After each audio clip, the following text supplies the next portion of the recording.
বিশ্ব পর্যটন দিবসে ২০২৫ উপলক্ষে এক বাণীতে প্রধান উপদেষ্টা প্রফেসর ডক্টর মোহাম্মদ ইউনূস বলেছেন, বাংলাদেশের দক্ষিণ এশিয়ার পর্যটন খাতে অন্যতম সম্ভাবনাময় দেশ। এ খাতের উন্নয়নে তরুণ প্রজন্মকে এগিয়ে আসতে হবে।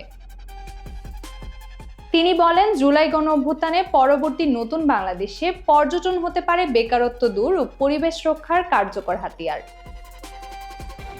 পর্যটন খাত শুধু অর্থনৈতিক উন্নয়নের মাধ্যমে নয়, বরং এটি ঐতিহ্য, সংস্কৃতি ও পরিবেশ সংরক্ষণেও বড় ভূমিকা রাখে বলে উল্লেখ করেন তিনি। প্রধান উপদেষ্টা আরও বলেন, এবছর প্রতিপাদ্য টেকসই উন্নয়নে পর্যটন সমোপযোগী এবং গুরুত্বপূর্ণ।